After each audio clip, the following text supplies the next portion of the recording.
Hello, and welcome to another episode of Disrupt Your Now, the show for entrepreneurs who are sick and tired of checking off the boxes. And tonight, my guest, Jan Barlow, is founder of Better Job Fit. Jan has an amazing story of how, yes, she was very successful in the corporate world. And then basically, she told them to shove off, and now she helps other people find their own way. So, Jan, welcome to the show. Oh, Lisa, thank you so much. It's just such a pleasure to be here with you. I mean, a kindred spirit, our Mhm. backgrounds, and how we got connected.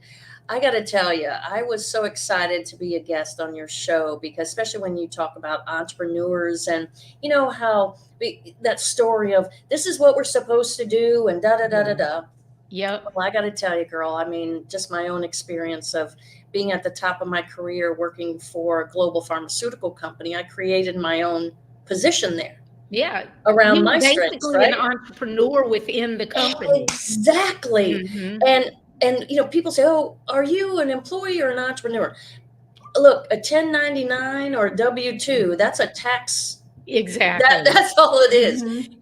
Whether you're an entrepreneur or you who you are is not your how you get paid, Yeah. right? That's not those don't equate. I just I was at the top of my game and hired for my strengths, and then all of a sudden hired by our greatest competitor. Great, had a great boss for 2 months, and then they changed my boss, Uh, and then she didn't like the fact that she didn't hire me and my colleague in the department. So mhm. she changed my job description, made me drive 6 hours, then fly to clients. I mean, we were traveling 12 to 20 days a month. Wow. So she really wanted to get rid of me, right? She wanted me Mhm. to quit. I just thought I had to try harder, right? Like I'm Right, a yeah. person, like, okay, I just got to try harder. Mhm. Well, when my hair fell out, my palms were peeling. Oh I my was god. sleeping for 12 hours. Um, I, I suffered from adrenal burnout. Went to doctors and they were like, okay, you're at risk for a heart attack and stroke. Yeah. That's when I said, okay, I'm out. Like, I can't do this anymore. Mhm. Um, and I got to be honest, you know, after leaving my job and I lost my house, my car, Oh, my family, and I said, you know what? I got to start over. And the fire that I really, that drove my passion was I want to make sure that nobody else gets put in harm's way like this again. So I yeah. started the nonprofit Better Job Fit.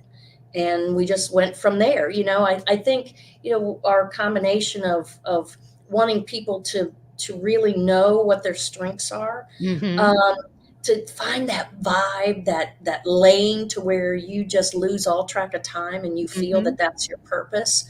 I think when you and I get together and we talk about how we found our purpose, once you get there or you arrive there, Yeah. um, you claim it. Like, how would you not like? You can't think of another life, right? Right, yeah.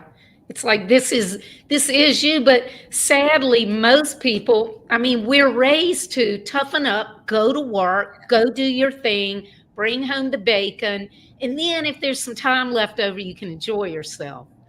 And, that manager, that is so typical. I can't tell you how many times I've seen Yeah. that over the decades that a new manager comes in and they feel like they have to wipe the slate clean and start over. It's like they're spraying their territory. It's like they're a cat or a Exactly. dog.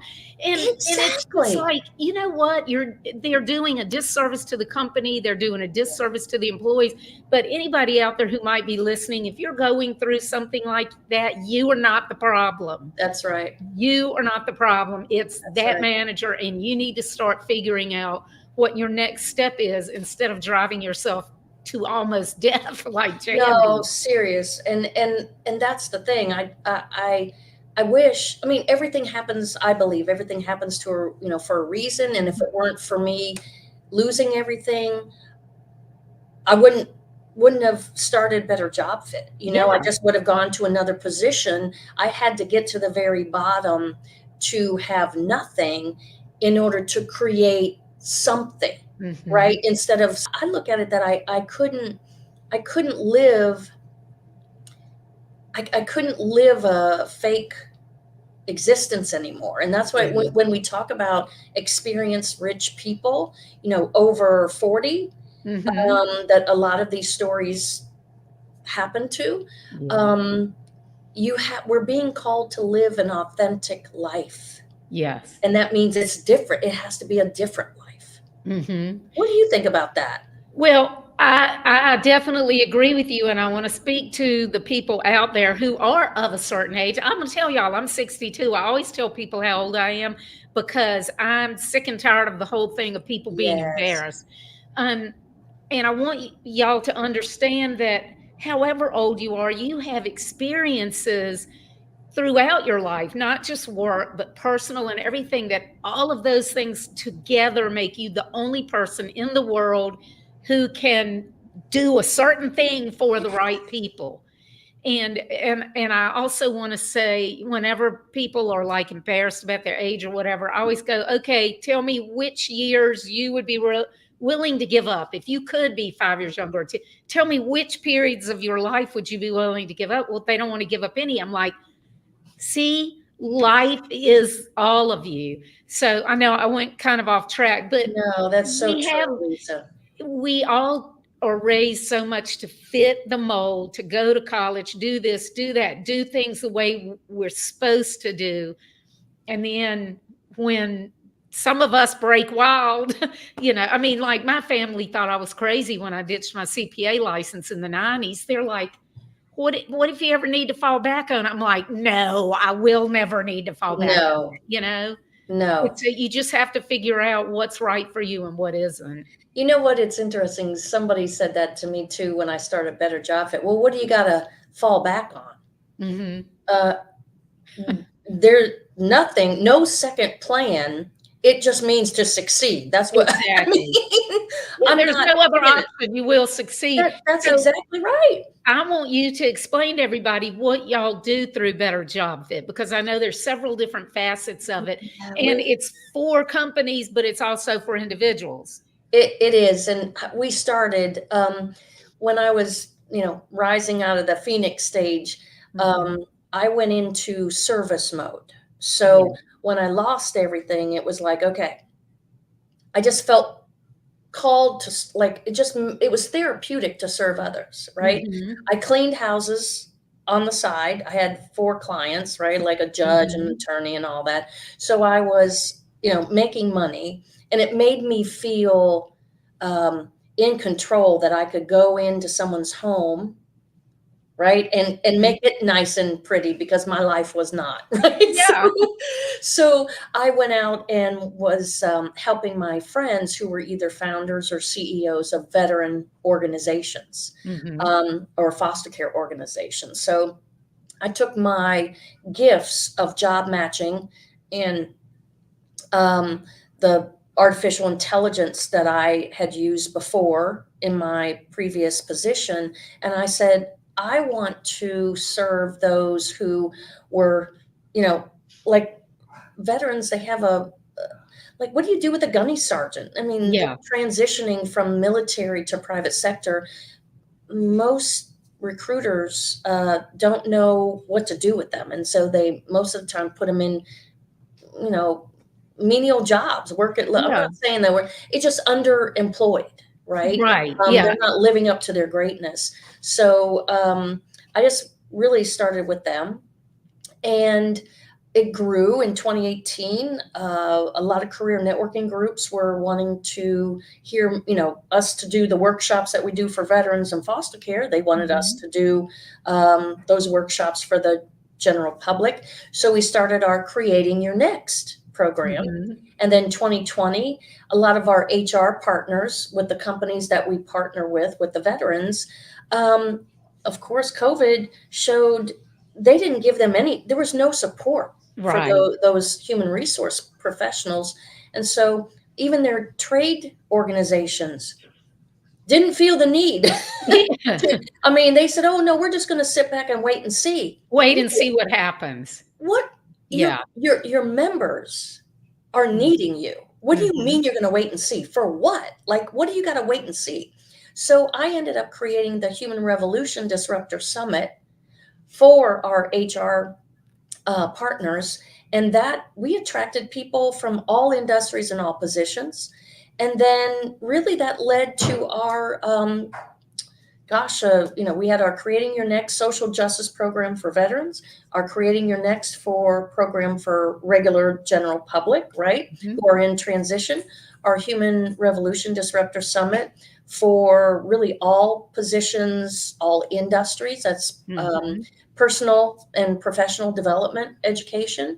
And then we have our Creating Your Next social justice program that we have now a group of thought leaders and people who are really conscious leaders that we just started in December. So we're pretty excited about continuing to expand. I love all the stuff that you're doing, and I can totally relate, as you know, to the military thing because my husband's retired military after 26 years, and people have no clue how hard it is to Uh, transition from military to civilian because you think, "Oh, it's a job and you've done all this stuff," but it's an entirely different vocabulary and everything. It's like being dumped into a foreign land and yes. expected to know the traditions and the customs and the language and everything. And then on the flip side, you have the employers and the managers who have absolutely no idea how to work with military people, whether they're retired or veterans. Yeah. And it's so sad because our country has invested millions and millions and millions of dollars in every veteran that comes out, and there's so much skill and experience there that a lot of times does go to waste. But thankfully, you're out there helping fight the good fight for that. Well, you know what I like is being a force multiplier with what you all are doing, Lisa, Mhm. because again, coming together, that force multiplier for good, Yep. to partner with companies, municipalities, other nonprofits, stakeholders, and really start to create those collaborations that Mhm. are all for veterans or whatever group you're working with, right? I mean, Yeah. it's time to come together and collaborate and become that, again, force multiplier for good. And be there for people before they need you. So, Yes. like most companies just think a veteran, oh, they're going to find you're either the companies that everybody knows about and everybody thinks they should work for, or you may be a great company, but you're not on anybody's radar. But if you can get on their radar and interact with them in some way before they're even thinking about getting out, then they're already familiar with you and will think of your company as a potential employer by the time they do want to get it. It's just like dating. Yes. Really, it's just like dating. Dress yourself. Don't dress like you are. Don't try to act like somebody you're not, Yeah, but be at the places that the people you're interested in are, and gradually you'll find the right people. that's I exactly want right. you to tell us what you do with the foster care thing. So, what really was my heart was that the veterans and the foster care alumni, they're in the same situation. Mhm. They're in a controlled environment, everything's decided for them, it's high structure, right? Yeah. With the foster care, I mean, it's literally parallel. So when you say foster care, you're talking about alumni, people who have been in 18, foster yep, care and that now are they're 18. adults. So Mhm. they age out of the foster care. It depends on the state, but between 18 and 23. Okay. Okay. And most of the time, 18, they have less services or less support. Mhm. So what just think if you didn't have parents when you went to college. Yeah. You're just On dumped your out own. there and And expected to know what to do. that's exactly right. Exactly Mhm. right. It's the same situation as what veterans do when they transition from the military. They have no, it's a different language. Mhm. With the foster care, the difference is, I got to be honest, they already have, their brains are different because Yeah. they haven't had the support. They're in fight or flight Mhm. for their entire life. So it doesn't matter whether they have a roof over their head or whatever, their brain is still in fight or flight. Okay. And so what that means is you can't, you remember Maslow's hierarchy of need, that Yeah. triangle? They're not, they can't elevate to the Mm-hmm. higher levels, right? So they're constantly worried about, they don't make a decision, or they're afraid to make a decision because, again, that fear.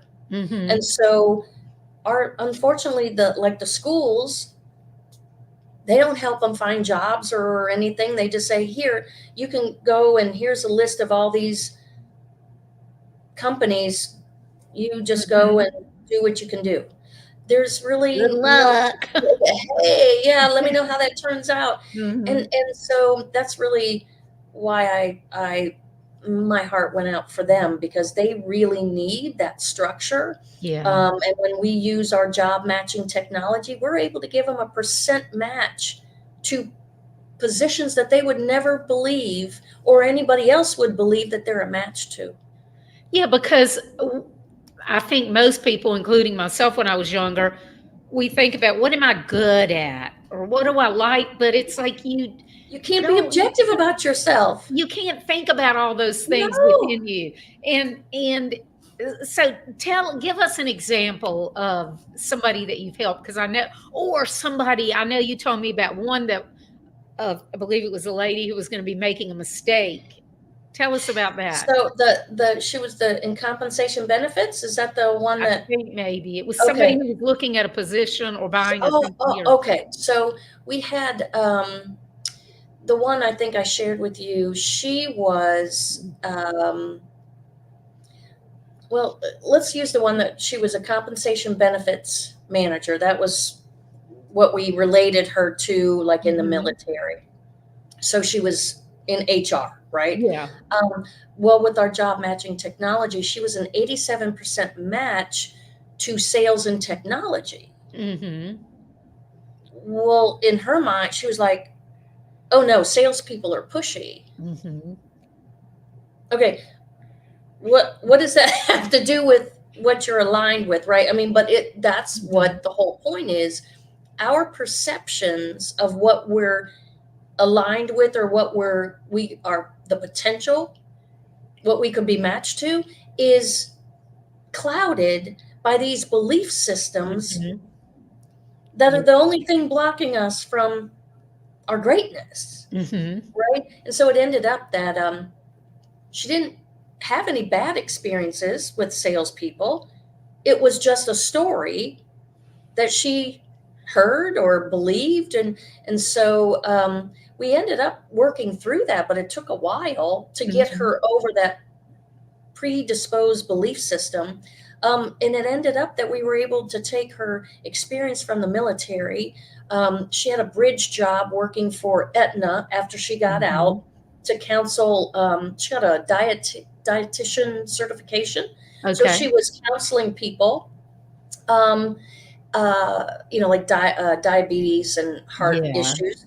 Well, we were able to take that experience, then take the sales and technology piece that she would never have known, Mhm. and we ended up helping her identify a position and actually get a position with a company, a software company that made software that helped companies select a health insurance plan for their employees. Oh, okay. So she was worked in user experience. So she worked in the back end of Mhm. sales support, meaning she worked directly with the clients to train them on the software. Uh-huh.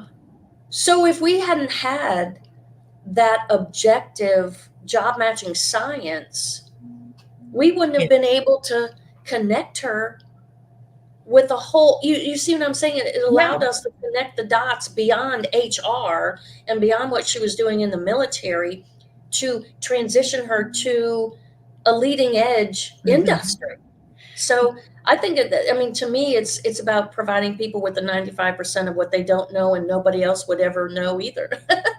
I love that. Yeah, because the thing is, all we know, we base all of our judgment on what we've seen or what we've heard or read, but there's all this stuff out there that we don't even know about. So y'all like open a window to that. Tell us more about the AI and the technology that you use. This 'Cause technology has been out for 30 I years. know That's I'm what's so laughing crazy. because I mean, everybody. everybody acts like, oh my God, AI, like it's something that just came out of the woodwork. No, It's like, no, it's no, been this around. has been out there. People are familiar with strength finders and Mhm. like Myers-Briggs. Mhm. Those aren't job matching tools, Right. I and hate they're that. illegal to Yeah. use as job matching tools. Mhm. They're self-discovery, Yeah. but it's still based on what you think about yourself. And it's based on you're like, what do they want me to See? answer? I mean, I could get all different results from Right? Myers-Briggs. But it still doesn't match you to jobs, Yeah, right? exactly. So again, that mindset of we are so far behind, Lisa, when it comes to work and school. Mhm. We have evolved as human beings, and work and school has not kept up. Yeah, for I mean, that's sure. reality. Yeah. I mean, that's just true reality, right? I mean, what we were talking about college. Mhm. I mean, they're not preparing, and they haven't prepared. I mean, I did volunteer work at a young age. And I Mhm. was working at a young age. So when I went to college, I'm like, okay, like this is really a waste of my time and money because I know more about business by Mhm. the time I went into college. Then your professors Yeah, did, right? exactly, because my mom had her own business. Yeah. So I was learning more from my older brothers by them working and, from a Mhm. police department, from being in the military.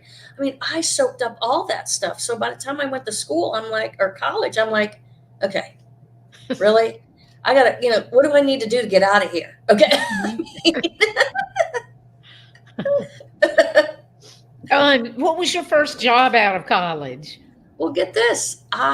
Because I was working before college. Yeah. So I had already, the experience that I had previously to graduating college, Mhm. I literally got better jobs. I was working in Washington, D.C. on Capitol Hill. While you were So, in college, you mean? yeah, like right before, because I was working at the law school. One of my jobs was working at the law school um, of the school I went to Okay. and working for a he was the dean of the law school. He was a former general in the Air Oh, Force. okay. So I worked for General Jenkins.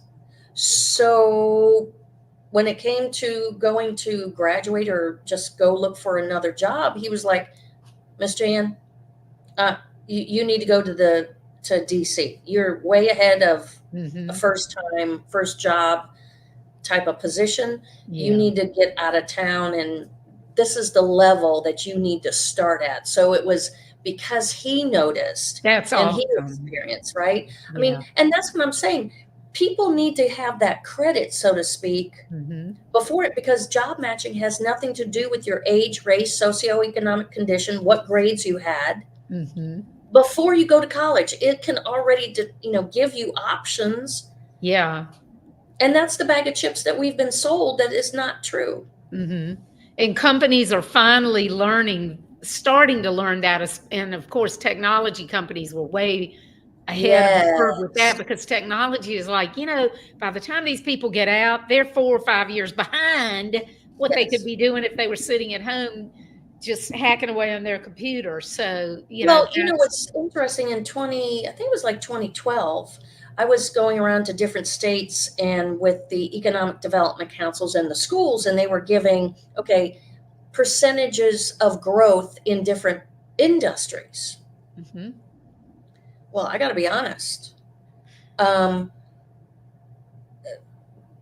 they showed all these industries that were growing, but the schools never aligned their Yeah. programs with the industry's growth. Mhm. What's interesting, I saw agriculture was growing 1%. Yeah. But wait a minute, aquaponics was coming out, and they never considered the growth of aquaponics. So you have even a study, right? They're giving you the industries, Mhm. and they say, oh, only agriculture's traditional agriculture is only growing 1%. nobody ever considered the leading edge of what aquaponics Mm-hmm. has done. Yeah. You see, so you just sit there and go, okay, you really don't have up to date information. Yeah. Well, you forget that everybody has to eat. So, so you may The just. traditional way of Mhm. growing food and vegetables Mhm. is not the only way. I mean, that's Right. how Detroit, their real estate, because it was in the tank like 2010, 2011, and 2012, aquaponics industries were going into places like Detroit to garner and purchase those buildings so they could grow food. Yeah, I've read about this. I love stuff like that because I have a lot of economic development in my background as well. So I just love stuff like that. Detroit is one of the Yes. great stories Talk for about a me. comeback city. Yeah, for sure. So when you were homeless, well, you lost everything. How did you first? Well, I know you said you were cleaning homes. How did you first start getting on your feet, like to even get your own place again? I got to be honest. I still had possession of my home, so I Okay. rented out upstairs so I could Okay. get income. I Hmm. lived downstairs in the in-law suite, and um, it really was more the mental piece, Yeah. Lisa. It was, getting my health back. First of all, putting me first and getting my health back. Hmm. Cleaning houses was therapeutic. Again, getting back to how do I get, who am I now? Right? Uh-huh. I mean, I got to get my health back first to start rebuilding my life. I got to start feeling better. Right. Yeah. And so it took probably about, I don't know, it probably took a couple of years, Hmm. getting, it was a slow process, but um, it's making those baby steps. Yeah. And I think for me, it was big of not, I mean, just being myself, meaning Yeah. I had nobody else. I wasn't in a relationship. That Hmm. had been the first time, I think, in my whole entire life that I didn't have family. I didn't have, parents or anybody. Yeah. I was one person on an island and figure it out. Yeah. Well, and you find out what you're made of, don't you? Yeah. And, I gotta be honest. I was glad that, I mean, growing up and I had to pay for my own college, etc. Mhm. So I was working three jobs. I mean, it's not new to me to Mhm. survive, right? To figure it out. Yeah. It just was that health thing that really took, you know, added 2 more years to get Mhm. back to where I felt that I was healthy Yeah, again. that was probably the hardest part, I would think. It was. I mean, you don't, you're not concerned about the divorce or, that Mhm. stuff. When you don't feel good, Yeah. everything, like, that stuff it'll figure itself out. Yeah, and all of that stuff relies Yeah. upon you getting well, so you have to take care of that Yeah. first, Yeah. So which you're focused. which is kind of human nature that we don't take care of ourselves, we tend to be like, put everybody first. I'm Yeah. guilty of that too. Put everybody first and figure we'll take care of ourselves when with whatever's left over. And whatever's left over is never enough, No, is yeah, it? there's never enough, and Mhm. I think that's one thing to be mindful of yourself. I mean, we got to be accountable to ourselves. We got Yeah. to work on ourselves. And to me, people say, "Oh, well, that's selfish." No, that's not. Yeah. It isn't. I mean, no. I mean, It's the unless you've old been in thing. there, You yeah, can't help somebody else until you've helped yourself. It's that's just like right. if there's somebody drowning, you have to be able to pull them out. It doesn't do you any good to jump in and go down with them. Well, So look in the airplane. I mean, the number one safety rule: put you on your oxygen mask yes, first. and Yeah. then you help somebody else. I mean, it's Yeah. real simple. Well, let's talk about the social piece of what you're doing because I love that too. So, which piece? Well, the anything you want to talk about, but So, my whole thing is I tell people find a higher purpose. oh yes, Find something that makes this bigger than money, bigger than you, yeah, because you know yourself, Jan, no matter how much money you have, somebody else always has more. So if that's how you're judging yourself, Yeah. you're never gonna feel like you're successful, and you're always gonna feel like there's an emptiness. So That's so true. And everybody's growing or developing or expanding at their level of consciousness, right? mhm, So it's a journey of your own evolution. I just think that more and more, it doesn't matter with age. A lot of mhm, people say, oh, if you're older, you get there. No, we are finding more and more human beings, no matter the age, are coming into a higher level of awareness, mhm. meaning that calling, they're feeling a connection to what they're called to do. That's a level of awareness, Sure. and that transcends age. Mhm. Um, Last year at our summit, we had a 13-year-old that he has three businesses Wow. and four employees. Oh my goodness. And he was taken out of school when he was in fifth grade because the teacher said he's different. And they kept on testing him and testing him. And his mom is like, what?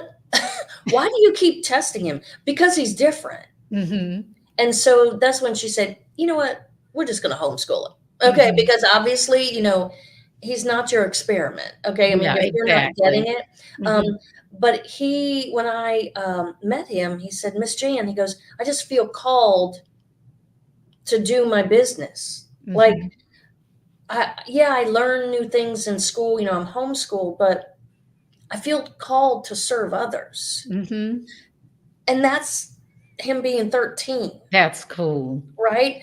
I just more and more human beings are becoming more and more aware, rising to their calling Mhm. at a faster rate.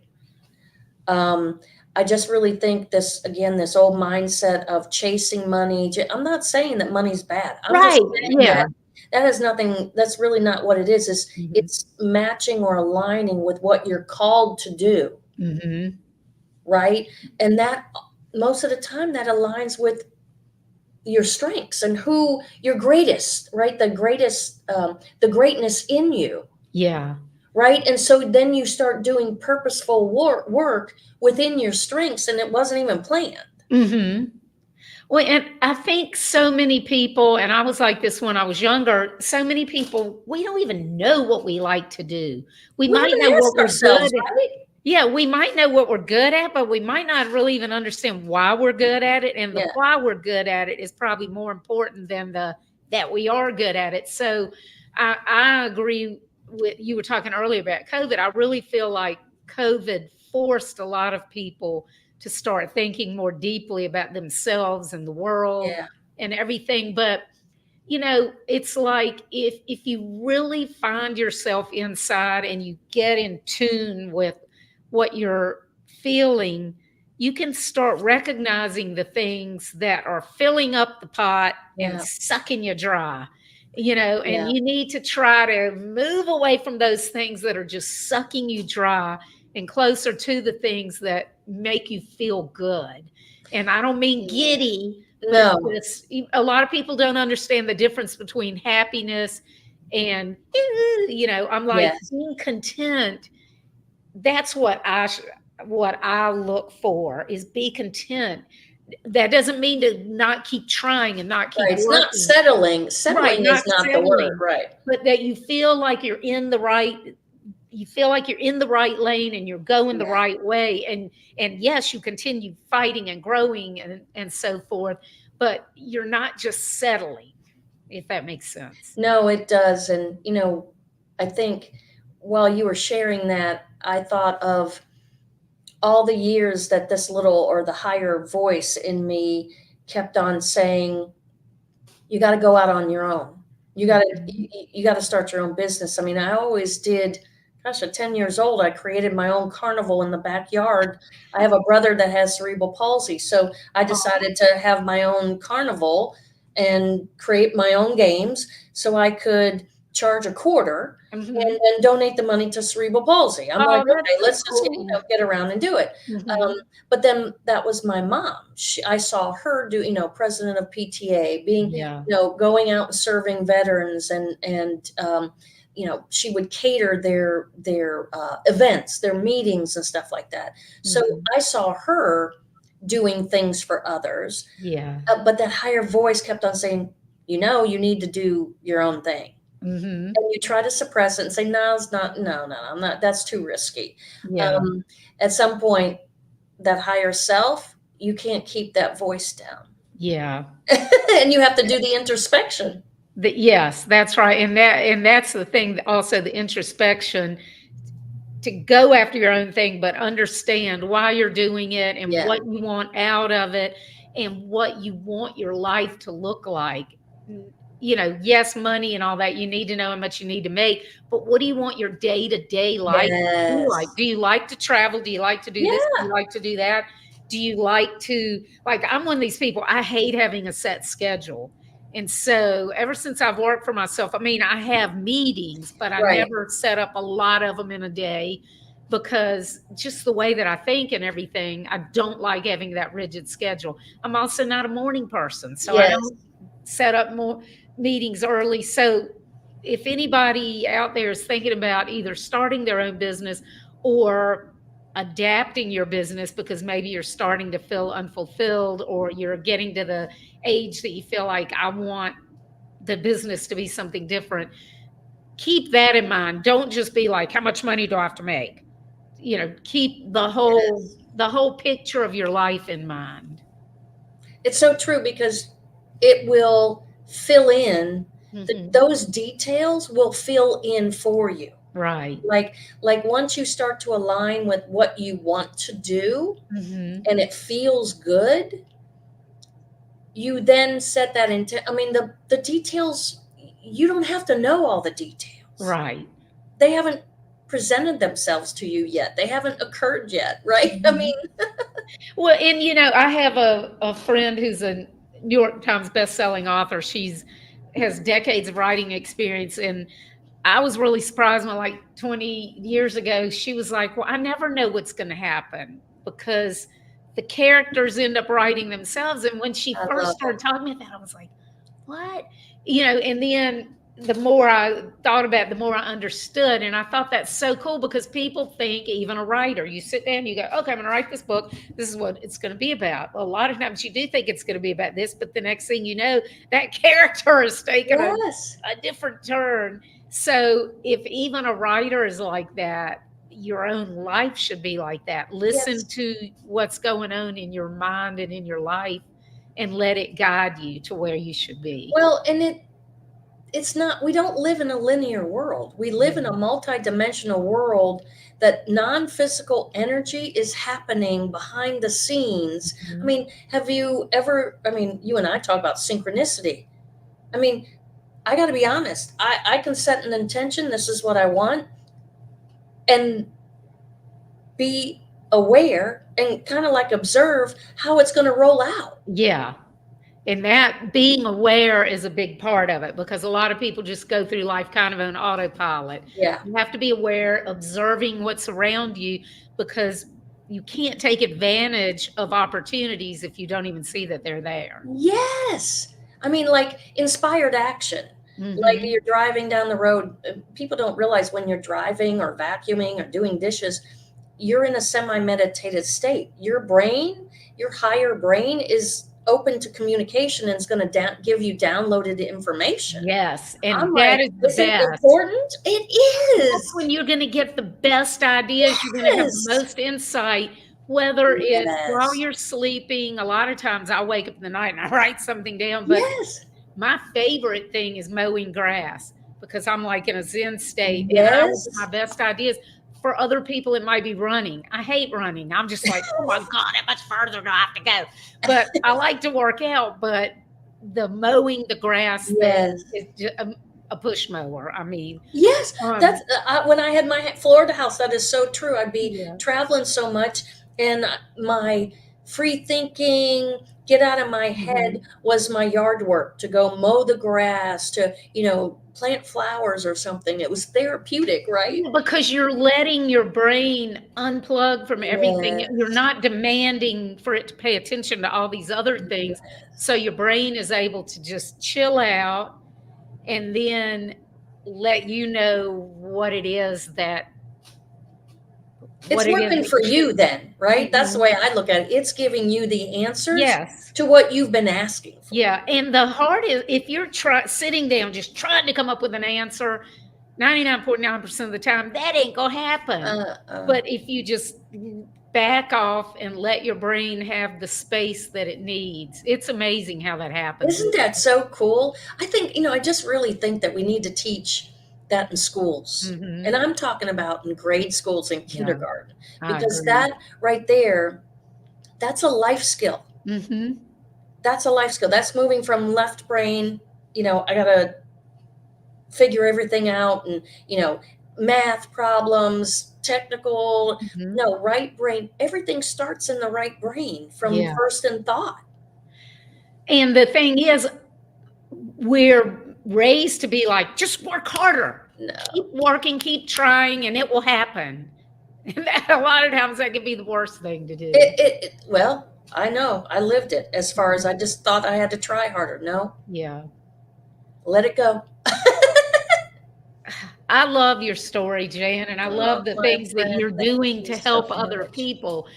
Are there any other stories that you want to share of experiences for yourself or for other people that you've worked with? I just really want people to know that this traditional way of how we transition from jobs or the school, go from, that doesn't work anymore for most people. I mean, we Mhm. have to start looking at this differently. And I think the biggest thing I want people to know is we're expanding and growing as human beings. This traditional or old ways, and COVID showed us that these Mhm. traditional or old ways of doing things, that we live in an unconditional, multidimensional world. Mhm. There are no beginning and ends. Okay, so that means there's no such thing as failure and such thing as perfection. So if we eliminated those thoughts or expectations or boundaries, the sky's the limit. Then there's only one way, your way, Yeah. how you choose to go and do it. There's no right or wrong. It just is what it is. Yeah.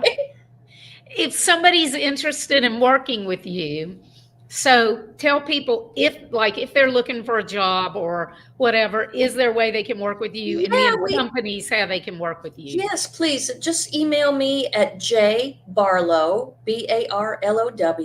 at better, better, job, job, fit, Mhm. and just email me, hey Jan, I got a question, or how can we work together or whatever. I'll send you my calendar link and we'll just set up a discovery call. And go visit your website and hook up with you on LinkedIn or LinkedIn, wherever. but the best way is, Mhm. let's schedule a call. You can connect with me on LinkedIn under Jan Barlow. You can email me, jbarlow at betterjobfit.org. Let's have a call. Yes, because that's the best when That you can is. talk with somebody face to face or ear to ear or whatever, Yes, that's so true. it is, and you never know what might come out of it. So Well, Lisa, my favorite saying is, we like to get together to see what wants to be created. exactly. Yep. Well, I'm so thankful that you joined me here tonight, and I'm so thankful that Randy introduced us the other Oh, I week, Randy know. Me Mullins. too. So Thank you, thank you, Randy. Randy, and I look forward to seeing what is out there that wants us to create together. I love it, my friend. I'm looking forward to it. Thank you, Lisa. Thanks. I will see you later, and everybody out there, I will see you next week. You Good got night. it. Bye. Bye.